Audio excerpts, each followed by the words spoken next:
One of the most important steps in this process is having a good helper. As you can tell, here's my little helper, Goldie. She always comes out here when I'm working the back of a bow. She comes out here and sees what I'm up to. Yeah, she's a little helper. She's a nosy little chicken. First thing, get you a good chicken like Goldie. She's a good encourager. There you go, Goldie.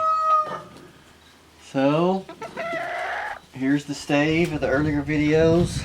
I've taken a pencil and defined the one grain. See, I've gotten about 8 inches there, 10 inches almost, exposed of the back. Got it in my vise. Got a glove on it to protect the wood because it's a metal jawed vise and I don't like it digging into the wood there. Even though it won't hurt bow dart because I'm more than likely going to take some of the edge off. And I don't know if you can tell, but I saw somewhere in here, maybe it's not showing, I found a crack somewhere in here.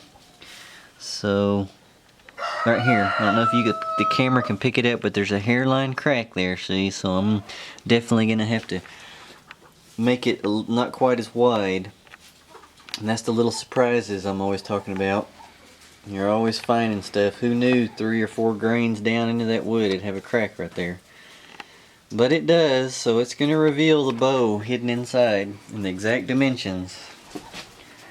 So I'm going to show you a little bit of the process of draw knifing this. Take you a draw knife. And I don't know where you want to get on this. I usually hold it like this and then you're not really cutting into the wood. I'm just kind of running it across a little bit at a kind of an angle, and I'm kind of just wedging it off there. This draw knife, I've made probably 500 bows with this, and I've never sharpened it one time.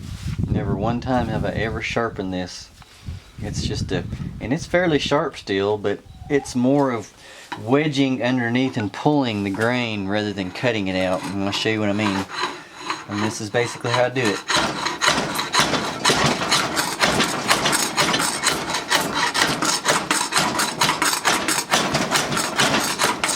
It's just peeling right off there, and there's that wormhole I was worried about earlier. See, remember I was going to say, well, I'm going to have to go down below that, and this grain, by the time I remove it, we'll see what it looks like.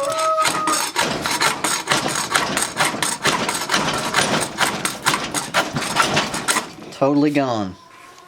So we guesstimated just right and got down below those wormholes to where it'll be a pristine back of a bow.